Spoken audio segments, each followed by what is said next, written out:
ครับภาษาละนาวของเราก็บ่ใช่เรียนยากหยังเนาะครับต้านเรียนอักขระนะครับมันก็คือตัวอักษรครับในภาษาไทยนะครับเรียนไม้นะครับมันก็คือสระนะครับเห็นไหมเอา2อย่างนี้มาผสมก้ำกันตามหลักการของภาษาละนานะครับ7 วัน1 เดือนตั้นก็อ่านออกเขียนได้แล้วนะครับบ่ยากครับบ่ยากบ่ยากมันแต่มันยากอยู่ตรงอันที่ว่าอย่างว่าน่ะถ้าเราจะเอาไปอวดอู้คือคนอื่นได้ฮู้ได้หันตัวเฮานี่นี่มันยากกว่าเนี่ยครับเพราะว่าภาษาละนาวของเรามันเป็นภาษาที่มันตายไปแล้วนะครับอันคนที่เพิ่นอ่านออกเขียนได้เนี่ยมันมีน้อยนะครับเนี่ยไหม เพราะฉะนั้นถ้าเราจะเอาไปโชว์ให้คนอื่นได้ฮู้ได้หันตัวนี่นะครับอันนี้แน่ๆๆๆเราจะต้องใช้ภาษาอื่นๆนะครับมาเทียบเคียงเป็นภาษาละนาวของเรานะครับนี่ๆๆอันภาษาที่มันอันใกล้เคียงภาษาละนาวของเราหน่อยก็คือภาษาไต้ภาษาไทยนี่นะครับเนี่ยๆๆมันเกิดมาจากที่เดียวกันหรอกครับอันเนี่ยที่ปอกขุนรามคำแหงที่เดียวกันนี่แหละครับมันแยกไปทางใต้หน่อยเจ้าอโยธยาพวกเอาไปแปลงเป็นอักษรไทยนะเห็นไหม แยกมาทางเหนือนะมาเพิ่นก็มาแปลงเป็นอักขระละนานะครับนี่ๆๆๆๆๆอันมันก็แยกไป2สายนะครับเห็นไหมอัน2ภาษานี่นะอันภาษาไต้กับภาษาละนาเนี่ยบางคำมันยังเหมือนกันอยู่นะครับสำเนียงน่ะสำเนียงออกมาเนี่ยมันเหมือนกันนะครับเห็นไหมสำเนียงเต้ากันอยู่นะครับมันจะแตกต่างกันไปมันก็ธรรมดานะครับไปทางใต้เนี่ยสำเนียงบางอย่างเพิ่นก็ออกไปแบบหนึ่งมันก็สำเนียงมันก็จะไปในแบบหนึ่งนะเนี่ยเพราะฉะนั้นภาษาเห็นมันออกมามันก็แตกต่างกันนะครับแม้กระทั่งในละนาวของเรามันก็ยังมีแถม4-5เผ่าพันธุ์หลักๆนะครับเห็นไหมไต้ยวนไต้ลั่วไต้ลื้อไต้เขินไต้ยองเนี่ยเห็นไหมมันก็ไม่ใช่เหมือนกันนะครับมันก็แปลงๆกันเหมือนกันเห็นไหมแต่ฟังกันรู้เรื่องนะครับ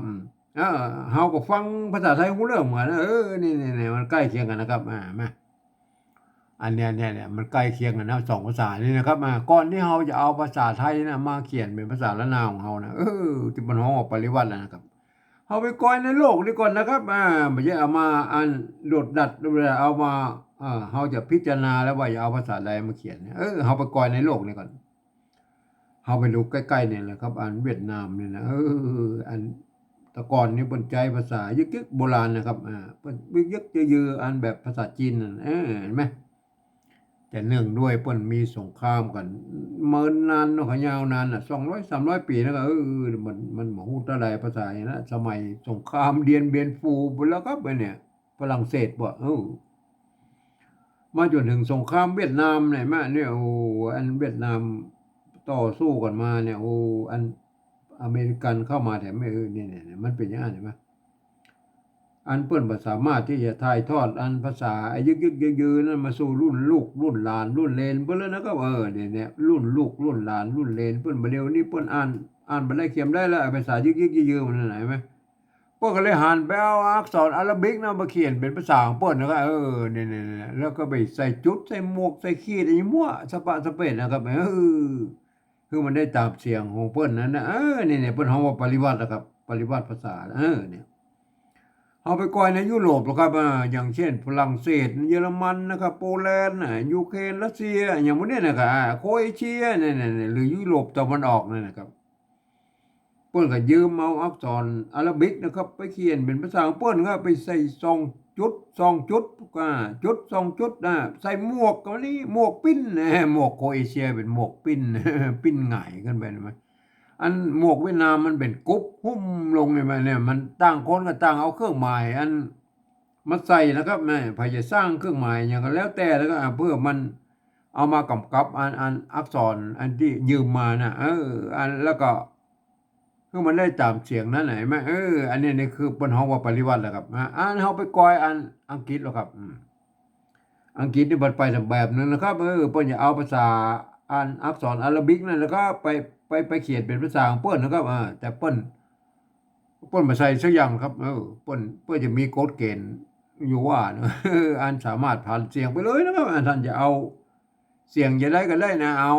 ตามบริบทนะครับคำเดียวน่ะเป็นประโยคคำถามก็ไปในแบบหนึ่งเป็นประโยคธรรมดาก็ไปในแบบหนึ่งนี่ๆๆๆเห็นไหมก็ ก็แล้วแต่จะออกเสียงนึกก็มาตามอันสำเนียงภาษานะเนี่ยอันก็เหมือนภาษาละนาของเฮายุคต้นๆนะครับ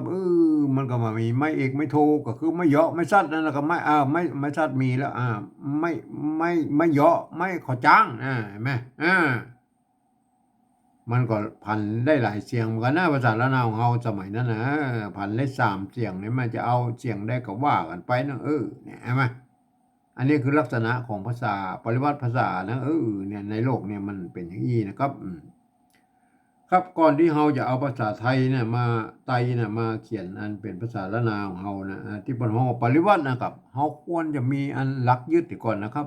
ไม่ใช่ว่าต่างคนกับต่างเอามานะก็เอาภาษาไทยมาเขียนตามกติกูนะมันก็เอากูก็เขียนไว้งั้นนะมันไม่ใช่กติกานะเนี่ยต่างคนต่างเขียนนะ10 คนก็10 แบบนึงกับ100 คนก็100 แบบนึงเนี่ยไม่เป็นอย่างนั้นถ้าเรายึดอันสิ่งที่มันเปิ้นตกลงเอาไว้เป็นกลางไว้เลยมันก็จะได้เหมือนกันเนาะครับผมเองเนี่ยผมใช้หลักการของอันสภาวัฒนธรรมมหาวิทยาลัยเชียงใหม่นะครับเปิ้นตกลงกันไว้เมื่อปลายปี28นะครับเนี่ยเปิ้นตกลงกันไว้ว่าอย่างนี้นะครับการที่เอาภาษาไทยเนี่ยมาเขียนเป็นภาษาละนาเนี่ยหรือที่เปิ้นฮ้องว่าปริวัตินะครับก็ทำได้อยู่3 แบบหรือ3 รูปแบบนะครับอันแบบที่1นั้นเปิ้นจะยืมเอาภาษาไทยเนี่ยไปเขียน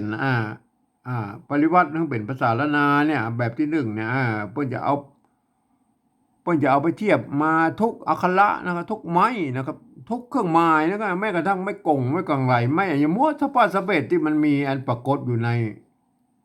ลักษิลาจารึกหรือเอกสารสำคัญในโบราณนะเนี่ยเพื่อจะเอามาหมดนะครับเพื่อเอามาหมดอันนี้เป็นการปริวัติแบบละเอียดนะละเอียดยิบเลยนะไอ้แม่เนี่ยเฮาบ่อู้ถึงในรายละเอียดแล้วเปิ้นเฮาไม่ได้ใจนะครับเฮาใจแค่แบบที่2นี่ก็พอนะครับแบบที่2เพิ่นว่าอีนะครับเพิ่นบอกว่าอันยืมเอาอักษรไทยนะมาปรับเทียบให้เป็นอักขระละนาทางบนปูนแล้วก็ประกอบกันขึ้นมากับแบบภาษาไทยผสมผสานกันไปแล้วก็บางครั้งไม้หรือสระมันไปตรงไปตัดกันก็สามารถบูรณะกำซับได้นะครับหน้าตามันออกมาแบบไทยๆเด้อแต่เวลาอ่านนั้นท่านต้องนึกถึงว่าอันมันหันเป็นภาษาไทยนะไม่ใช่นะครับมันต้องท่านต้องหันเป็นอักขระละนานะครับเห็นไหมอย่างเงี้ยเนี่ยอันเนี้ยถ้าหันเป็นสระไอเนาะครับเนี่ยสระไอไม่มาลัยเนาะแต่ว่าถ้าประกอบในอันภาษาปริวัติแบบที่2แล้วท่านต้องหันว่าไอ้ตัวนี้เป็นไม้ไก่อย่างเงี้ยคนทั่วไปอันมาอ่านแล้วมันจะผิดเพี้ยนสำเนียงนะครับบางคำมันก็ยังเหมือนก็อ่านเหมือนกันอยู่นะครับเห็นไหมแต่บางคำมันก็จะผิดอันเสียงออกไปนะครับสำเนียงมันเสียงมันแตกต่างกันเนี่ยเพราะนั้นไอ้คนทั่วไปเนี่ยจะไปอ่านในแบบที่3บนน่ะเดี๋ยวก็อุ้มก็แบบที่3น่ะเฮาแบบที่2นี่ก่อนแล้วก็แบบที่2นี่ครับเนี่ยเอาอั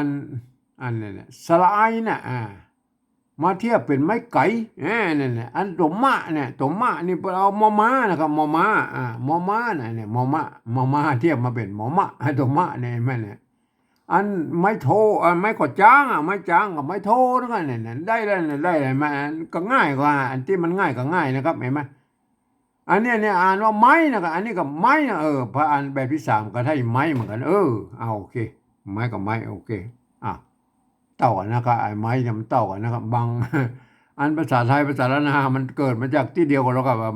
บางคำมันก็เหมือนกันอยู่นะครับบางคำมันเหมือนกันนะมันจะแตกต่างกันเป็นบางคำต่ออันไหนไหมอันนี้เราก้นนะครับไม่โกนะครับไม่โกไม่โกตัวกะนะครับตัวกะยืมตัวข้อควายมาเป็นนั่นแม่เนี่ยนั้นหางหน้ากับน้องหนูเนี่ยไม่เยอะนะครับอันนี้ไม่โกงเขามาโดยละอันนี้เอาไม่เยอะนะครับไม่เยอะคือไม่เยอะเนี่ยไม่โกงอ่านว่าก้นนะครับก้นอันนี้เขียนแบบละนาแต่โยนจังใหม่นะเปิ้นนิยมเอาไม้กงมาใส่ตัวนี่ใส่มัน2 ไม้เลยนะครับปกติแล้วมันเอาไม้เดียวก็พอแล้วนะครับไม้โกเนี่ยมันก็โก้นแล้วนะครับเห็นไหมมันเป็นอย่างนั้นมานะครับมันก็เลย2 ไม้กับ2 ไม้นะครับไอ้มาก็เฮาไปก้อยโบราณนะครับโบราณเห็นไหม เนี่ยโบราณเพิ่นก็เขียนได้ไหมน่ะอ่าเนี่ยเป็นนั่นน่ะเป็นนี่แม่เป็นก็เบิ่นมีซะละเป็นลมน่ะเป็นลมน่ะลมไม่เนี่ยไม่กงใช่ไหมลมใช่ไหมลมใช่ไหมอันนี้ไม่ก่อใช่ไหมอันสะกดตัวละอยู่บนกับตัวหน้านั่นแหละครับเห็นไหมมันบ่มีไม้ขอจ้างกับไม้ลมเป็นลมก้อนมันก้อนใช่ไหมอันนี้ในแม่ในไม้ไก่ตัวหน้าในอันนี้เหรอมันบ่มีไม้ขอจ้างกับต้องนะอ่านว่าต้องเห็นไหมเป็นลมก้อนในต้องอันนี้เหรอเต้านะครับเนี่ยเต้าใช่ไหมมันบ่มีไม้ยกต้องอ่านว่าเต้านะอันนี้เหรออันนี้อันไม้ซัดมันแตนตัวกะมากมากเห็นไหมมากอันนี้นะมากโวนะเนี่ยโวมากโวเปิ้นบ่มีไม้กงนะครับเปิ้นบ่มีเปิ้นมีตัวเวียนก็คือไม้โกะไม้โกเพิ่นก็ใช้ตัวเดียวนั่นนะครับไม้กงนั่นมันคือไม้โกะลดรูปนะครับนะไม้โกะลดรูปนะครับอันนี้มันไม้โกนะไม่โกนะครับไม่มันกู้กันนะครับอันนี้คือสองไม้น่ะคือไม่โกะก็ไม่โกนะอันเจ้าละนาอันแต่โยนจังใหม่เปิ้นก็กลัวมันมาเป็นโวมันเป็นโวแล้วมันก็ใส่ไม่กงมาด้วยไปใส่สองไม้นะก็แต่มันก็มีอยู่นะครับโบราณอ่าอ่าในข้าวหงเห็นกับเจิมกันนะเพื่อใส่สองไม้นะครับก็ก็แล้วแต่นะครับจะใส่สองไม้หรือใส่ไม้เดียวก็แล้วแต่นะโอเคอันนี้เนี่ยหมักไม้โกใช่ไหมไม้โกบาลีไม่ไม่ใช่บาลีไม้โกโบราณเห็นไหม หมากโวนะครับหมากโวมันถ้าอย่างหมากโวนี่มันหมากอะไรอย่างวะมันถ้าอย่างบะโอนั่นนะถ้าอย่างบะโอนั่นนะไหมหมากโวมัน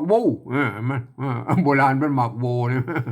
ก็ท่านก็โปรดเข้าใจไว้แล้วก็ก็ไม่มันโบราณพวกกับใส่นะก็อันนี้เนี่ยอันนี้เขาเขียนแบบไต้ยวนจังใหม่เนาะโอเคปนนิยมกันมาอย่างนี้ก็เอาอย่างนี้นะครับเห็นไหมหมัก ถ้าบัดใส่อันตังเจ้าไตลืออันตังอืมลำปางแป้น่านพะเยาปุ๊บก็บัดใส่กันนะครับปุ๊บบัดใส่ไม่กงเนี่ยโอเคนะครับสรุปแล้วว่าจะใส่ก็ได้บัดใส่ก็ได้แล้วก็ต่อไปอันเนี่ยโก้นนะครับโก้นนะอันนี้อ่านว่าโก้นนะครับไม่ใช่โค่นนะครับอ่านตัวกะนะอันนี้เหรอตัวกะนะตัวคอควายนะครับยืมตัวคอควายมาเป็นตัวกะไม่ขอจ้างไม่ขอจ้างไม่โทนะครับ เอาไม้กาอันนี้ไม้กาใช่ไหมอันนี้เป็นไม้กาวงนะเปิ้นก็นิยมใส่อันตัวกะตัวบะนะครับอันตัวตะนะครับตัวทะนะตัววะนะนอกจากนั้นมันยังมีเฮาไปเจอโบราณเพิ่นยังใช้ตัวคะเนี่ยน่ะตัวคะหางยาวเฮานี่เพิ่นก็ใช้อันไม้กาวงแล้วโบราณเพิ่นก็อยู่ไอ้ตัวกะหางยาวนี่เพิ่นถือว่าเป็นอัน มันเป็นอันไอ้ตัวกะเนี่ยแหละครับมันมาจากตัวกะคะมันก็พวกก็ใช้ตัวอันไม่กะวงอยู่นะก็ไม่กะตัวข้าหางยาวเนี่ยอันนี้เหรออันนี้มันอันตัวกะนะครับอันนี้ตัวกะอันนี้เนี่ยนี่มันตัวนี้มันอ่านว่าก็ก็นะเขียนว่าก็นะแต่เวลาเขาเขียนในเนี่ยตามสำเนียงแล้วเพิ่นอ่านว่ากอนะก็อ่านว่ากอออกเองมันก็นะก็เนี่ยตัวกะมันเสมือนว่ามีไม้เยาะแล้วเนี่ยมีไม้ก่อใช่ไหมเพิ่นตัดอันไม้ก่ออากันย้อนออกไปนะครับมันไม่ก่อมันจะต้องมีอากันย้อนอยู่ตรงรูปนี่แม่อันนี้มันเป็นกรณีเหมือนบ่อนั่นน่ะเป็นกรรมพิเศษนะไปตัดอากันย้อนออกไปนะครับเมื่อตัดเราไม่ออกเสมือนว่ามีไม้เยาะไม่เยาะตัวกะอักษรต่ำแล้วก็เมื่อใส่ไม่เยอะแล้วมันต้องออกเป็นเสียงโทปกตินะก็นะครับอ่านว่าก็นะแต่บริบทอ่านว่าก่อเฮาไปกอยโบราณเราไปเขียนอย่างไรนะก็ก่อนะเฮาไปกอยโบราณไอ้คำว่าโบราณเนี่ยเห็นไหมอ่าคำว่าก่อเนี่ยนะครับไปไหนละเอาไปกอยแล้วไปตรงไหนละเนี่ยเนี่ยโบราณบนไหนเนี่ย คำว่าก่อนะเนี่ยเห็นไหมท่านหันยังก่อเนี่ยเนี่ยก่ออันเนี้ยเนี่ยอันนี้เอาไว้นะอันนี้ได้ไม้ไก่ตัวว่าไว้ก็อันนี้มันได้เนี่ยพุทธนั่นแหละปลุกปะไม่กุตัวได้ไหมพุทธพุทธก็พุทธไว้ก็พุทธได้ไหม ก้ออันนี้มันก้อกับเปิ้นอ่านว่ากอนะไว้ก็ปุดไว้ก็ปุดเปิ้นอ่านว่าเป็นนี้นะเวลาอ่านนะไว้ก้อแล้วเพิ่นเขียนก้อเนี่ยเวลาอ่านเพิ่นอ่านเป็นก้อนะไว้ก็ปุดไว้ก็ปุดเนี่ยอ่านเนี่ยมันไม่มีตัวกะไม้กังวลตอนนี่แม่บ่มีแล้วมันมีเต้าเอี้ยนะครับแม่ก้อโบราณน่ะบ่มีแล้วก็มันมีอันไม่เยาะมันมีอันอากันย้อนนะครับพวกเขียนตัวอี้เนี่ยก้อใช่มั้ยนะครับท่านก็โปรดเข้าใจไว้ด้วยนะครับไม่เนี่ยอันนี้คือภาษาโบราณยุคอันเอ่อที่มันมีไม่เอกไม่โทไม่ยอไม่ชัดเนี่ยนะครับเป็นภาษาละนายุคต้นๆก็ยุคต้นๆอันนี้เฮาฮู้แล้วอันนี้นะอันนี้ถ้าเป็นอันแบบที่1ไปเอาไม้กังมนมาใส่นะก็อันนี้เฮาก็บูรณะคำศัพท์เพิ่นเนี่ยนะครับบูรณะคำศัพท์เพิ่นนะครับอัน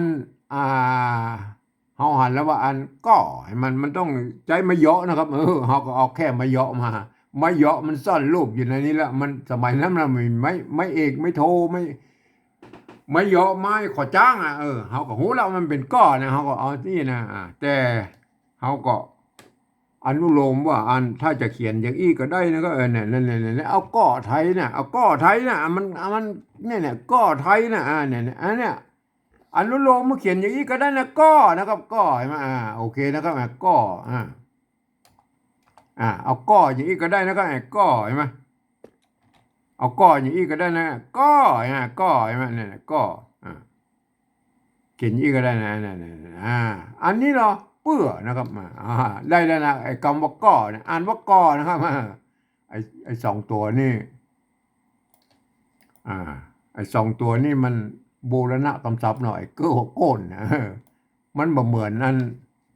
เฮาบ่ได้เอามาโกงมาโดยมาก็เอาบูรณะคำศัพท์เปิ้นไอ้ก้อเนี่ยก็เหมือนกันบูรณะคำศัพท์นะครับเห็นมั้ยไอ้กานี่มันเอามาตรงตัวนะครับกาเนี่ยกานี่มาตรงตัวนะครับกานี่มาตรงตัวไอ้ก้อนี่บูรณะคำศัพท์นะเนี่ยหันเลยให้ชัดๆหน่อยนะเฮาไปก็ไปบ่เอามาเหมือนเปิ้นนะมันเอาเปลี่ยนแปลงให้หน่อยคือมันหน้าตาแบบไทยๆนะอันนี้อันนี้ไม้เกลือนะอันเปื้อนะครับถูกปะในไม้เกลือบาดาลเนี่ยเฮาไปก้อยอันเนี้ยไม้เกลือสระเอือโบราณก่อนแล้วครับเนี่ยไม้เกลือนะครับไอ้ไม้เกลือโบราณเปิ้นสินะเนี่ยอันไม้เกลือไหนมั้ยเฮาไปก้อยไม้เกลือโบราณก่อนแล้วครับนี่เปิ้นนี่เขียนนี่เห็นมั้ยเนี่ยอันใส่เกลือเกลือมันน่ะเกลือโบราณน่ะเนี่ยตัวสะมั้ยเปิ้นเสมือนว่ามีมะเยาะเรียบร้อยแล้วท่านจะอ่านใส่ก็ได้อ่านใส่ก็ได้อ่านไส้ก็ได้แต่กรณีอ่านใส่อ่านใส่เสียงเอกใช่มั้ยอันนี้เกลือแล้วก็เนี่ยเกลือไม่เกลือนั่นแหละมันจะเกออันถ้าเป็นเจ้ายองน่ะบอกอ่านใส่เกลือใส่เกลือนะแต่อันเนี้ยเปิ้นมีตัวอย่างนะอ่านใส่เกลือนะโบราณน่ะเปิ้นไม่เกลือใช่มั้ยอันสมัยเร็วนี้เปิ้นเอาอันย้อนเพิ่มมาตัวนะเพื่อมันบ่ซับซ้อนนะมันเป็นไม้สระนะครับไม้เกอสระไม้เกอไม้เกอเหียไม้เกลือเหียเพิ่นแยกไว้ก็โบราณเพิ่นก็เขียนอย่างนี้นะเพิ่นก็ใช้หมดทั้งเกลือนะก็แล้วแต่นะเพิ่นก็สิเขียนเรื่องนี้นะท่านก็โปรดปอตัดใช่มั้ยใส่เกลือปอตัดนะเห็นมั้ยก็ท่านก็พอเข้าใจไม้เกลือโบราณเพิ่นเป็นอย่างนี้นะก็เห็นมั้ยเฮามาดูอันไม้เกลือมาเดียวเพิ่นเอากันย้อนเอาตัวนี่มันมาเพิ่ม1ตัวนะเพื่อให้มันเป็นอันคือมัน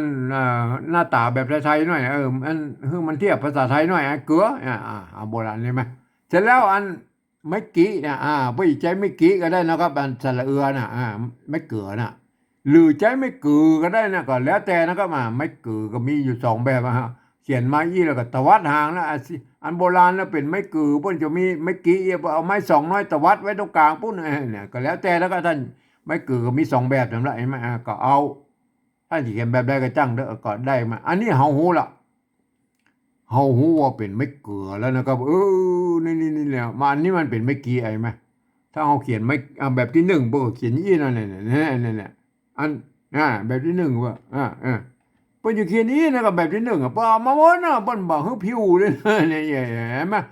อันนี้เฮาแบบที่2เฮาก็เอาแค่นี้ก็พอเนี่ยเฮาฮู้ว่าเป็นอันไม่เกลือแล้วเฮาก็เอาไม่เกลือไทยใส่นะครับสระเอือไทยเนี่ย เนี่ยได้เลยแม่ตัวนี้อ่านว่าเปื้อนะไม่ใช่เพื่อนะอันนี้อ่านว่าเปื้อเปื้อนะอ่านว่าเปื้อนะเนี่ยอันนี้อะไรไหมอันนี้ตัวบูรณะคำศัพท์นะเปื้อนะอ่านว่าเปื้ออันนี้ตัวต่อไปแล้วคมนะครับคมเห็นไหมคมใจตัวคอคนนะครับใจตัวคอคนนะเปิ้นเอาคอคนมาเทียบเป็นตัวข้าหางยาวเนี่ยอันนี้ไหมอันตัวข้าหางยาวนี่มันสร้างมาทีหลังนะครับมันไม่ใช่อันภาษาอันไม่ใช่อักษรในวรรคนะครับ5 วรรคน่ะแม่กะ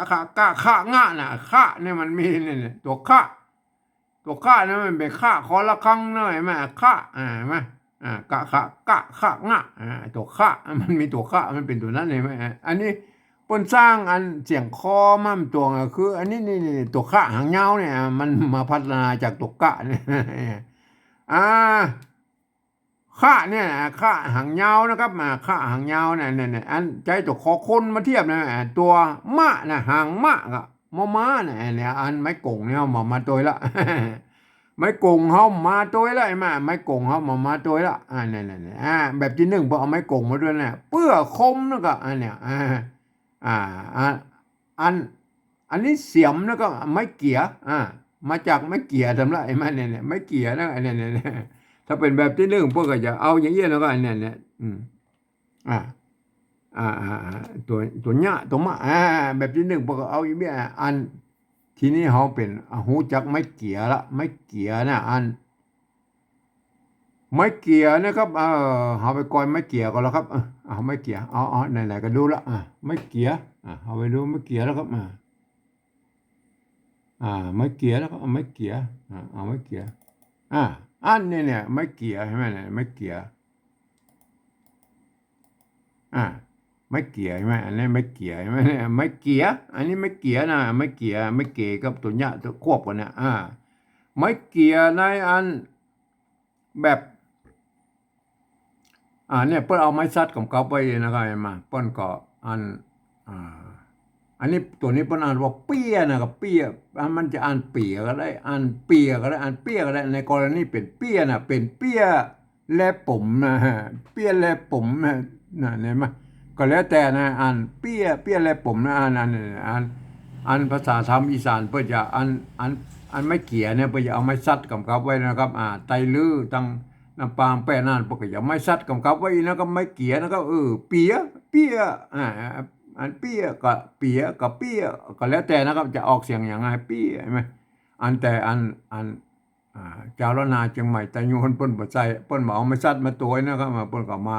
อันนี้ไม่เกี่ยนะครับเอาไปดูมันเมื่อมีอันนี้ไม่เกี่ยนะครับเมื่อมันมีตัวสะกดแล้วมันเป็นอย่างไรครับเนี่ยเอาดูกันนะไปสอนนะครับไม่เกี่ยมีตัวสะกดนะครับมีตัวสะกดไม่เกี่ยเอาไปก่อนแล้วนะครับมันก็ไล่ก่อนกันนะไล่ก่อนกันเพื่อหันแล้วก็มันก็จะได้หันละโอเคไม่เกี่ยที่มันมีตัวสะกดนะครับเดี๋ยวอาจารย์หน่อยนะครับมันมันหนักมันหนัก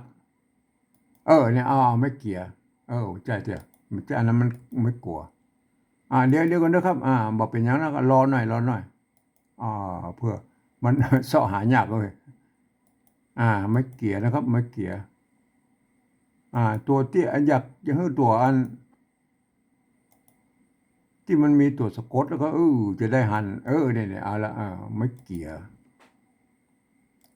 เอาอันนี้ตัวนี้ก็แล้วกันเนี่ยเอาตัวเนี้ยไม่เกี่ยนะครับไม่เกี่ยใช่ไหมเนี่ยได้แล้วนะไม่เกี่ยใช่ไหมอันนี้ไม่เกี่ยนะเห็นไหมเมื่อมีตัวสะกดตัววะสะกดแล้วใช่ไหมเพื่อนจะตัดอันไม่เกี่ยออกนะครับแม่เนี่ยเป็นไม่เกี่ยใช่ไหมอันนี้มาอ่านจากเขียวก็ได้อ่านเขียวก็ได้อ่านเขียวได้ไหม3 เสียงได้ไหมในกรณีเพื่อนว่าอ่านเขียวเนี่ยกับเขียวใส่พริกขิงใช่ไหมพริกนะนี่ตัวพริกตัวปะละหงเป็นอ่านตัวพอพริกนะครับพริกขิงใช่ไหมไอ้ขิงนี่มันใจไม่กี่ใช่ไหมเนี่ยขิงหอมเนี่ยเคี่ยวใส่พริกขิงหอมเนี่ยเคี่ยวใช่ไหมเนี่ยมาก็เหมือนอันหลายตายตัวเนี่ยหูรักไว้เลยนะครับว่าไม่เกี่ยเนี่ยถ้ามีตัวสะกดแล้วไปใจไปตัดไม่เกี่ยตั้งหน้าออกนะก็เอาหูละไอ้ไหม อันนั้นแบบที่หนึ่งไปเอาอีกนะก็เสียมนะเพิ่นอ่านว่าเสียมนะก็เฮาก็เอาเฮาก็โบราณะเอามันเป็นสระเอียไทยนะครับเนี่ยมันต้องเอาสระเอียไทยใส่แล้วนะครับมาอ่าเอาสระเอียไทยมาอ่านตัวมะสะกดเนี่ยมะกับมอม้าเนี่ยอ่านว่าเสียมเนี่ยแหละบูรณะเนี่ยแม่เนี่ยอันนี้บูรณะนะครับแม่อ่าบูรณะมันหน้าตาแบบไทยๆแล้วก็เสียมนะครับเพื่อคมเสียมได้แล้วยังอันนี้เหรอตัวต่อไปมันคุดแล้วก็ตัวขาอันนี้บูรณะถึง3 ตัวเนี่ยบูรณะนะครับเห็นไหมอันนี้บูรณะคำศัพท์นะครับอ่าอันตัวต่อไปแล้วครับอันนี้พนานว่าคุดนะตัวขาขาเห็นไหมไม่กุไม่กุอันนี้ตรงตัวแล้วครับอันนี้ไม่กุกับสระอุเนี่ยนะสระอุใช่ไหมตัวดะกับตัวเล็กอันนี้ตรงตัวนะครับอันนี้เลาะนะไม่มามลายละอันนี้ไม่เกาะนะครับเลาะมันเนี่ยเลาะเอาไปก้อยไม่เกาะโบราณก่อนนะครับนี่เลาะนะครับเอาไปดูไม่เกาะก่อนนะครับไม่เกาะมามลายละไม่เกาะเนี่ยไม่เกาะโบราณพวกเอี้ยนไหมเนี่ยอันนี้เนี่ยตัวตะนะครับไม้เกาะนั่นไม้เกาะโบราณมันมีไม้โกเนี่ยกันย่อนลงลุ่มเนี่ยมาแล้วก็ไม้กะไม้กะให้มันเนี่ยปกติแล้วมันจะต้องมีไม้ก่ออยู่นะมันคือไม้ก่อบวกไม้โกะนะครับมันเป็นไม้เกาะนะครับเนี่ยเปิ้นตัดอะไรไม่กังวลออกไปอย่าเปิ้นเอาเหลือตัวอย่างโบราณเพิ่นก็เขียนได้ไหมเตาะนะอ่านว่าเตาะอ่านว่าเตาะนะเนี่ยอันเนี้ยปิดเนี่ยเอานั่นน่ะอันเนี้ยลมมะเฮงน่ะอันเนี้ยตัวละใช่ไหมตัวละนี่มันออกเสียงฮอนะครับถ้าเป็นไทยมันออกมันเป็นภาษาที่มันใจร่วมกันแล้วมะเร็งนะภาษาไทยมะเร็งอันภาษาละนาวน่ะมะเฮงนะก็มะเฮงถ้าออกเสียงจริงๆกับมะเฮงนะมะเฮงเปิ้นออกมะเฮงแต่มะเนี่ยเปิ้นภาษาละนาวเวลาอ่านจริงๆออกว่ามะเฮงมะเฮงมะเฮงโลเป็นเอาลมมะเฮงลมมะเฮงลมมะเฮงเอานะก็เอาอันนี้เปิ้นอ่านว่าเฮงนะก็อันนี้ตัวละเนี่ยในภาษาละนาเฮงเนี่ยในภาษาไทยมันอ่านว่าเร่งนะมะเร่งเฮงเนี่ยเอาลมมาเฮงเอานะเอาปิดนะอันนี้ปิดใช่ไหมปิดตัวปะปิดนะบนสะกดด้วยตัวดะนะในภาษาละนาปิดนะก็อันนี้เราตะนะตะตะใช่ไหมไม่เกาะใช่ไหมตะอันนี้ก้องนะก้องใช่ไหมก้องดุกก้องดุกด้อยอย่างก็ว่าไปเนี่ยก้องอย่างก็ได้ก้องหรือก้องก็แล้วแต่มันจะก้องอะไรจะก้องอะไรจะก้องอะไรปีต้องก็ก้องก้องอะไรอย่างก็ว่าไปก้องเห็นไหมเตาะนะครับไม่เกาะนะครับไม่เกาะโบราณเป็นอย่างนี้เห็นไหมอันนี้คือไม่เกาะนะครับเนี่ยไม่เกาะพวกก็มีมาตั้งแต่โบราณนะครับบอกเข้าใจไว้แล้วครับอันที่นี่เราเป็นไม่เกาะนะครับเราก็เอาอันสระอ้อไทยใส่นะครับอันเอาแบบไทยใส่นะครับแบบไทยอันนี้โบราณคำศัพท์นะเห็นไหมแต่ถ้ามันเป็นแบบที่หนึ่งเพิ่นจะเอาไม่โกมันแล้วก็เพิ่นมาเอาไม่โกใส่นะครับเนี่ยแบบที่หนึ่งเพิ่นจะอีนะครับแบบที่หนึ่งเนี่ยเพิ่นจะเอาตามที่มันมีเนี่ยเพิ่นเอาว่าเลาะนะครับเนี่ยเลาะแบบที่หนึ่งเพิ่นจะแบบนี้เนี่ยอันนี้แบบที่สองแล้วก็เอาบูรณะคำศัพท์มันหน้าตาแบบไทยนะเนี่ยอันนี้ได้นะครับเลาะนะครับเลาะเนี่ยอันนี้เลาะนะครับเห็นไหมอันเหลี่ยมนะครับอันเหลี่ยมนี่ก็เหมือนอันเสียมนะเห็นไหมเนี่ยบูรณะคำศัพท์ว่าเนี่ยเป็นสระเอียไทยนะครับสระเอียไทยก็อันเนี้ยเลียนะก็เหลี่ยมสะกดด้วยตัวมะเหลี่ยมเนี่ยเหลี่ยมเลาะเหลี่ยมนะเลาะเหลี่ยมอันนี้เหรออันนี้มันอันตัวละนะครับเห็นไหมมีไม่กักอยู่ตรงบนไม่ซัดก็คือไม่กักนะก็คือตัวกะอยู่รุ่มๆบรรณาว่าหากนะครับหากนะเนี่ยหากเขาไปกอยอันโบราณกันนะก็ใช่ไหมเนี่ยหากนะเห็นไหมหากโบราณนะเนี่ยหากใช่ไหมเนี่ยตัวละเนี่ยนะครับ ละเนี่ยมีไม้ชัดอยู่ข้างบนมีไม้กาใช่ไหมเปิ้นอ่านว่าหากนะเนี่ยหากเปิ้นไม่ใช่รากนะอันนั้นภาษาไทยมันก็เขียนร่วมกันนะภาษาไทยภาษาละนาเปิ้นเขียนร่วมกันนะเปิ้นก็ออกเสียงอันภาษาไทยมันอ่านว่ารากนะครับอันภาษาละนามันออกเสียงว่าหากนะหากนะเอาผ้าหักเอาหากนะเอาหากผักเอาหากผักใช่ไหมอันนี้มันแคบใช่ไหมตัวกะละโหงมันอ่านเป็นเสียงคออ่านเอาหากผักแคบนะไงเนี่ยเอาหากผักแคบอันนี้หากใช่ไหมท่านออกเสียงหากแล้วก็อันนี้หากเนี่ยเปิ้นมันต้องมีตัวกะอยู่นู่นเปิ้นก็เอาตัวละแล้วก็ไม้ซัดอยู่บนเอาไม้กาใส่ใช่ไหมเปิ้นอ่านมาหากนะเอาหากผักแคบแล้วก็พวกเข้าใจไปแล้วนะอันนี้หากอันนี้เนี่ยเอาหูละหากเอาฮอก็เขาก็บูรณะคำศัพท์มันไม่อันนี้เนี่ยไม่อันนี้มันแทนตุกกะนะครับแกนตุกกะเขาก็เอาโอเคเขาเขียนถ้าเป็นแบบที่หนึ่งพวกก็เขียนอย่างนี้นะครับเนี่ยแบบที่หนึ่งพวกจะเอาอันไม้ซัดมาแล้วก็พวกก็เขียนตัวนี้เนี่ยพวกอ่านว่าหากแต่เขาบูรณะคำศัพท์มันเป็นไทยๆหน่อยนะครับแม่บูรณะอันไม้ซัดนี่มันเป็นไม้กะนะครับไม้กะนะครับไม้กะเขากับบูรณะคำศัพท์ว่าเป็นไม้กะอันนี้เขาเขียนตัวนี้นะครับเขาหน้าตาแบบไทยๆแล้วเนี่ยแต่ต้องอ่านว่าหากนะครับไม่ใช่อ่านว่ารากนะถ้าอ่านแบบไทยออกเสียงแบบไทยมันรากนะครับอันไอตัวละเนี่ยถ้าเป็นอันภาษาไทยนะก็อ่านว่ารอนะครับเป็นถ้ามาเป็นภาษาที่มันมาจากบาลีนะก็อ่านว่ารอนะครับแต่ถ้าเป็นอันภาษาไทยภาษาละนาใจร่วมกันเนี่ยออกเสียงฮอแล้วก็หากนะปกเข้าใจไว้แล้วครับอันเนี้ยอันงุนนะอันนี้งุนเนี่ยไอ้งุนเนี่ยมันไอ้งุนเนี่ยไม่งุนตัวงะไม่กูกับสระอูเนี่ยไม่กูนะตัวละเนี่ยอันตัวละอันสะกดอันตั้งบนเนี่ยป้นใจอันเอาตัวหน้าสะกดตั้งบนเนี่ยโทษทีป้นใจตัวละเขียนแต้นนะเนี่ยป้นใจตัวละอันเอาเขียนแต้นนะเอาไปปลุกก้อยแล้ว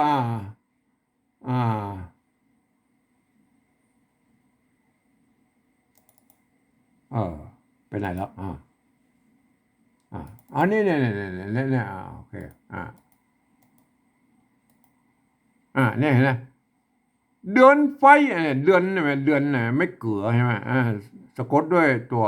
หน้าตั้งบนเดือนเนี่ยเปิ้นเอาตัวละเขียนแทนเดือนไฟแม่เนี่ยตัวมะเหมือนสมีไม่เยอะลูกนะอันนี้ลูกไม่กูตัวละไม่กูตัวไม่กักนะอันนี้ไม่กักอ่านว่าลูกนะอ่อนเนี่ยอันนี้อ่อนใช่ไหมอ่อนใช่ไหมไม่ก่อนะสะกดด้วยตัวหน้าตั้งบนเนี่ยเพิ่นเอาตัวละเขียนแทน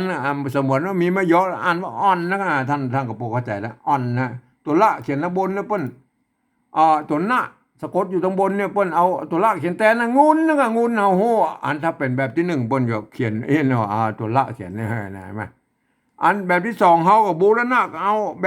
บไทยๆนะก็งุนเนี่ยงุนอันนี้หากแล้วหากเห็นไหมอันนี้หากเห็นไหมอันนี้ก็เหมือนตะกี้ละก็เอาตัวละนำมาเขียนไม่กาใช่ไหมเอาก็อันแบบตัวหน้าเนี่ยมันตัวไม่ชัดนี่คือไม่กักก็ใกล้ก็แล้วแต่นั่นได้นะหากงูนหากอันนี้แก้วไม่เก๋นะไม่เก๋ใช่ไหมอันตัวกะอันนี้ตรงตัวนะครับเนี่ยตรงตัวแต่มันออกเสียงโทพิเศษนั่นแหละแก้วไอ้คุดเอาเลาะอันนี้คุดนี่มันตรงตัวนะไอ้เลาะเหลี่ยมหากงูนหากนี่อันนี้บูรณะคำศัพท์นะครับแม่อันนี้คือหน้าตาแบบไทยๆเนี่ยเลาะเหลี่ยมหากงูนหากแก้วเนี่ยบูรณะคำศัพท์หมดนะครับเนี่ยคือหน้าตาแบบไทยๆเนี่ยก็เนี่ยอันแก้วเนี่ยมาตรงตัวแต่มันออกเสียงเซียวโทพิเศษทงเมืองนะแก้วไอ้แม่เนี่ยแก้วอันเนี่ยอันภาษาไทยเปิ้นออกเสียงว่าแก้วนะครับเนี่ยมันก็จะเป็นอะไรมาอันนี้ได้แล้วนะครับได้แล้วแบบภาษาปฏิบัติแบบที่สองนะจะต้องเป็นคนที่เป็นเรียนผู้ภาษาละนามานะครับเพื่อจะหันว่าเป็นอันตัวมะตัวกะใช่ไหมตัวปะนะฮะตัวขะหางยาวเนี่ยตัวสะเพื่อจะหันเป็นภาษาละนานะครับ เปิ้นจะอ่านไปอย่างนี้นะครับคนทั่วไปบ่สามารถเข้ามาอ่านได้นะเปิ้นจะอ่านไว้อย่างนี้นะครับไม้โก้นการโก้นการการนี่มันโทษทีนะครับโก้นการนี่มันไม่มีอันตัวหน้าอันตัวนะครับโทษทีอันนี้การมันจะอันการนะครับแต่การนะไม้โก้นการนะครับโทษทีนะครับไอ้การเนี่ยตกไปขอเติมหน่อยครับไม้โก้นการน่ะก่อนะครับก่อเปื้อนะเนี่ยอ่านว่าเปื้อนะก่อเปื้อคมเสียมเห็นไหมขุดละเหลี่ยมหักงูนหักแก้วแสงโทพิเศษแล้วก็แก้วเห็นไหมอันนี้คือภาษาปริวัติแบบที่สองอ่านแบบสำเนียงไต้หวันจังใหม่แล้วอันนี้เฮามาโอ้ถึงอ่านแบบที่สามแล้วครับอันแบบที่สามในหลักการอันปลายปี28ของสภาวัฒนธรรมมหาวิทยาลัยเชียงใหม่นะครับเปิ้นตกลงกันไว้ว่าอย่างนี้นะครับเปิ้นตกลงกันว่าเอาอันหลักการน่ะก็คือฟังเอาเสียงภาษาละนาตำบลปูนน่ะเปิ้นออกเสียงเปล่งเสียงเอาไม้ได้นะหรือเปิ้นไม่ได้นั่นน่ะเปล่งเสียงเอาไม้ได้ก็เอาภาษาไทยเขียนไปจะนั่นน่ะเปิ้นตัวเอี้ยน่ะตัวเอี้ยเห็นมั้ยเปิ้นตัวเอี้ยแต่พวกก็ลืมนึกไปเนาะอันภาษาละนาภาษาไทยน่ะมันเป็นระบบ5เสียงนะครับเนี่ยอันภาษาละนาของเฮามันเป็นระบบ6เสียงนะอาการที่เอาภาษาไทยระบบ5เสียงน่ะเอามาเขียนอันภาษาละนา6เสียงมันบ่ได้นะมันจะขาดไปเสียงนึงครับอันนี้เนี่ยเสียงโทพิเศษเนี่ยที่พวกเขียนมาได้น่ะอันนี้คือแก้วเนี่ยเปิ้นอ่านออกเสียงได้แค่เสียงโทปกตินะครับเนี่ยอันเดียวก็อุ้มว่าไอ้เสียงโทพิเศษน่ะ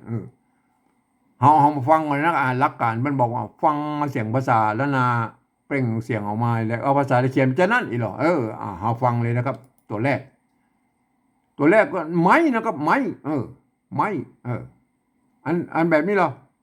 อันแบบที่สองแล้วพวกกับไม้เนี่ยเอาไม้ไทยใส่นะครับไม้เฮาบอกไปพอทั้งบนนั่นแหละรับตายก็ได้เอาไม้ไทยใส่พอดีมันเต้ากันมันเขียนเหมือนกันแล้วก็ไม้เนี่ยไม้กับไม้นะก็เอาโอเคอันนี้เหรอตัวนี้มันโก้นนะก็ออกเสียงโทปกตินะโก้นเนี่ยอ่านโก้นนะก็อันนี้เหรออันแบบที่สองเนี่ยพวกอ่านว่าโก้นนะก็อ่านตุกกะเนี่ยนี่มันตุกกะนะครับแม่ปัญหาไว้ตุกกะโก้นนะโก้นเอาภาษาไทยเขียนนะโก้นนะโก้นนะโก้นนะโก้นมันจะต้องเอาโก้นมันจะต้องเอาก็ไก่เขียนนั่นน่ะโก้นเนี่ยโก้นเนี่ยโก้นเนี่ยแม่โก้นเสียงสมันเนี่ยใส่เมฆก็โกนนี่ไหมโกนนี่ไหมใส่ไม่โทมันใส่เมฆมันโกนนะครับโกนเนี่ยบางคนก็เอาเนี่ยแก้วเนี่ยเอาแก้วเนี่ยไปเป็นแก้วนะครับเอาเปิบขี้ตู้เอาว่าเวลามาเขียนอันเนี่ยตัวเนี้ยมันก็จะต้องเอาใส่ไม่เยอะนะมันก็กลายเป็นโกนนะมันจะเอาไว้โก้นเนี่ยมันเป็นโก้นเนี่ยมาได้เนี่ยมันโก้นเนี่ยมันไม่ได้นะมันจะอย่างนะมันเข้าใจผิดกันความจริงเฮาผมเองเอาตามภาษาไทยป้นผ่านได้นะครับแล้วก็ไอเสียงโทพิเศษเนี่ยเฮากับปริวัติแบบภาษาเวียดนามบ่เนี่ยใส่จุดใส่หมวกใส่ขีดใส่หมวกสะปะสะเปดแล้วก็ว่าไปแล้วก็เอามาอันนี้เฮาไปตามเสียงเลยนะโกนนะครับใส่ไม่โกนใช่ไม่โทก้นก้นนั่นนะใครไหมอันนี้ก้นนะครับอ่านว่าก้นนะครับภาษาไทยอ่านว่าก้นนะครับอันนี้เราอันตัวนี้เพิ่นกับตกกะประกาศว่าก้นอ่านว่าก้นใช่ไหมก้นเนี่ยอันนี้เราภาษาไทยเพิ่นกับก้นได้แล้วก็ก้นเขาบอกเขียนภาษาไทยเพิ่นก็ต้องอ่านใช่ไหมอันนี้เราอันนี้การแล้วก็อันนี้ภาษาละนาเพิ่นอ่านออกเสียงตรีแล้วก็การอันนี้เราอันนี้เพิ่งตกกะเพิ่งอ่านว่าการเหมือนกันอันตัวอันเนี่ยการภาษาไทยแล้วเอาภาษาไทยสะกดเขียนแล้วก็การอันใส่ไม่การเสียงเอกการนะใส่ไม่โทการนะการมาบางคนเพิ่งก็เอาเนี่ยเอาก้านเนี่ยไปเป็นก้านดอกก้านอย่างเงี้ยเห็นไหมมันก็เลยต้องไอ้โกนนี่ก็เลยต้องใส่ไม่เอกก็เป็นโกนบางปีเนี่ยผมผ่านไปตามนั้นเลยครับการใส่ไม่เอกการใส่ไม่โทการ เอาก้านแล้วครับก้านก้านดอกก้านทูบก้านเนี่ยเอาก้านมันเสียงโทพิเศษแล้วก็จุดไปเนี่ยก้านเนี่ยจุดก้านเนี่ยก็ใช้แนวทางเวียดนามนะที่เปิ้นเปิ้นเขียนนะเปิ้นก็เขียนได้อีนะแม่เปิ้นก็ใส่จุดใส่หมวกใส่ขีดเนี่ยมั่วซะว่ามันได้ตามเสียงเปิ้นอันนี้เดี๋ยวเอาเปิ้นเขียนมาได้ไอ้เสียงโทพิเศษแล้วก็เอาจุดประดับไว้นะก้านเนี่ยก้านอันนี้ก้านนะครับก้านเสียงตีเสียงตีใส่ไม่ตีก้านก้านเนี่ยก้านเอาการเนาะครับการเนี่ยการอย่างงั้นการมันเสียงจัตวาการการนี่แม่นอันนี้มันการครับเฮาอย่าเอาเสียงตีการก็ใส่ไม่ตีแต่การได้เลยนะการเห็นไหมการการนะครับการเห็นไหมอันตัวต่อไปแล้วก็อันนี้ก้อนะครับอ่านว่าเขียนว่าก้ออ่านว่าก้อนะครับอ่านว่าก้อนะครับเห็นไหมอันนี้ก้อเห็นไหมเนี่ยก้อนะเฮาก็เอาก้อไทยใส่นะครับก้อเห็นไหมเอาก้อนะแต่อันเฮาเอาเขียนตัวอีกก็พอแล้วเฮาบอกเอาตัวนี้ละเห็นไหมเอาก้อไทยใส่นั่นอันไหนไหมอันนี้อ่านแต่เวลาบริบทมันอ่านแต่มันอ่านว่าก้อนะครับอันนี้หรออันนี้เปื้อนะครับเปื้อเปื้อตัวนี้หรอตัวนี้ตัวปะเหมือนกันปกอ่านว่าเปื้อว่าทีนี้ต้องเอาอ่านภาษาไทยเขียนแล้วเอาละเปื้อนะครับเปื้อเห็นไหมเปื้อนะครับใส่ไม่เยอะเปื้อเห็นไหมเปื้อเห็นไหมตัวอันตัวปอปานี่เป็นอักษรกลางตัวนึงนะกจดตปปนั่นแหละตัวปอไปเปื้อนะเปื้อไม่รู้ได้เลยไหมเปื้อเห็นไหมอันเปื้อแล้วก็เปื้อเป็นเปื้อบุเมเขาหมายก็เปื้อเป็นเปื้อเป็นเปื้ออันเปื้อได้กูเสียงนะเปื้อเปื้อเห็นไหมอันเปื้อเห็นไหมเปื้อก็เปื้อใส่ไม่โทเห็นไหมเปื้อเปื้อเห็นไหมเปื้อได้เลยไหมเปื้อคมเนี่ยอันนี้หรออันนี้คมไหมแม่คมป้นออกเสียงคมแล้วก็อันนี้คมแล้วก็อันเนี้ยนะอันนี้ก็คมใช่ไหมอันภาษาปฏิบัติแบบสามเนาะเขาบอกพอทั้งบนนะเอาคมไทยใส่นะคมไทยนะก็คมใส่ป้นเอาใจคอควายนะคมไหมเนี่ยแม่เนี่ยคมไหมแม่อันนี้ก้นการก่อเปื้อคมเนี่ยอันบูรณะคำศัพท์มันหน้าอันเอาเขียนแบบไทยนะก็แบบไทยแบบไทยพวกเขียนละอีนะก้นการก่อเปื้อคมนะอันนี้เราเสียมเสียมเนี่ยเสียมนะเห็นไหมเอาเสียมไทยใส่นะครับเสียมเอาเสียมใส่มันเหมือนกันนะครับเสียมนะเนี่ยเสียมไทยนะเสียมไทยนี่มันต้องไปยุ่งมันนะครับเห็นไหม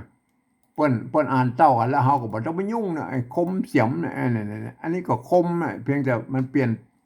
ยนตัวเฉยๆนะก็เอาคอควายมาเขียนนะไม้โก้นก้านก่อเปื้อคมเสียมนี่อันนี้ไหมอันขุดนะครับขุดอันนี้เปิ้นออกเสียงขุดนะก็แม่นเนี่ยขุดนะเสียงจัตวานะก็อันนี้หรออันนี้ภาษาละนาปก็ขุดนะครับภาษาไทยเขียนแล้วครับเอาไปพอทางบนหมดละพอเขียนได้ด้วยมันขุดขุดเนี่ยได้เนี่ยได้มันไม่ขุดใส่ไม่จัตวาบ่เนี่ยมันย่างหยังเนี่ยหมูมันจะผิดลักภาษาไทยก็บ่จังแล้วว่าแล้วเฮาบอกแล้วเฮาบอกลักบางอย่างเฮาก็บอกมาโดยแล้วลักภาษาไทยละเพิ่นว่าอันไม้กุอันสระเสียงสั้นบ่สามารถจะใส่ไม่เอกไม่โทไม่ตีจัตวาได้ก็บ่สนใจละเฮายกเลิกไอ้กฎเกณฑ์หมู่นั้นภาษาไทยไปบ้างอันเฮาเอากฎเกณฑ์เป็นบางอย่างที่เพิ่นเขียนภาษาไทยนะเอากฎเกณฑ์แบบนี้เฮาบอกมาโดยแล้วเฮาเอาแบบเวียดนามนะครับเอาบูรณะคำศัพท์ไปแล้วก็เอาใส่ป้นบูรณะป้นจะเอาจุดเอาหมวกเอาขีดเอาอย่างโมสปะมาใส่ของป้นก็ไม่ได้ตามเสียงของป้นเขาก็เหมือนกันเขาก็ยืมไม้จัตวาป้นมาใส่ขุดนะครับขุดขุดนะครับได้อย่างนั้นแหละขุดนะครับอันเนี่ยขุดแล้วก็ออกที่มันมีไม้จัตวาออกเสียงจัตวานะอันนี้เราเลาะนะครับอันนี้ภาษาละนามันออกว่าเลาะนะอันนี้เลาะนะครับเอาเลาะไทยใส่เราครับเลาะเขาไปพอทั้งบนว่าเลาะเลาะเขาเอาภาษาไทยสะกดเลยเลาะใช่ไหมพอดีมันเลาะภาษาไทยพวกเขียนอย่างอี้แม่ก็โอเคนะครับมันอันนี้ภาษาไทยมันต้องไปยุ่งมันอะไรมันเลาะ เลาะมันเต้ากันแล้วก็โอเคมันต้องมายุ่งเพียงแต่ว่าอันมันเขียนแตกต่างกันมาได้แต่เสียงเหมือนกันนะครับอันเสียงเหมือนกันนะครับเสียงเหมือนกันแต่มันแตกต่างกันมาได้นะก็โอเคก็ไปนะก็อันนี้อันนี้เลี่ยมนะก็อันนี้เนี่ยภาษาไทยภาษาละนามันออกว่าเลี่ยมนะอันเนี้ยแบบที่สองเพื่อก็อ่านว่าเลี่ยมนะก็เอาเลี่ยมไทยใส่แล้วครับอ่าเอาเลี่ยมอันนี้เลี่ยมไหมเลาะเลี่ยมโอเคมันก็แล้วไปนะก็แล้วไปเลาะเลี่ยมมันเหมือนกับเขาก็บอกเราไม่ยุ่งละเลาะเลี่ยมเห็นไหมอันตัวต่อไปแล้วก็อันนี้อันภาษาละนามันออกว่าหากนะครับหากเนี่ยนี่ลองอันนี้อันปฏิวัติแบบที่สองพวกก็ออกเสียงว่าหากนะไม่ใช่รากนะรากมันแบบไทยนะอันหากนะครับหากหากทีนี้เอาเสียงอันเอาภาษาไทยเขียนแล้วก็หากนะครับหากอันนี้มันหากครับมันหากท่านจะต้องเอาฮอนุฮูบเขียนแล้วก็หากเนี่ยมันหากนะครับหากขังหากมาเสียงโทปกตินะหากนะหากเอาฮอนุฮูบเขียนแล้วก็หากได้เลยไหมหากอันนี้หากนะครับหากงุนนะงุนหากงุนก็เนี่ยงุนอันนี้ภาษาอันแบบที่สองก็งุนเอางุนไทยงุนนะงุนเอาสะกดเอาภาษาไทยเขียนเลยงุนเพื่อเขียนได้งุนใช่ไหมอันนี้เนี่ยงุนใช่ไหม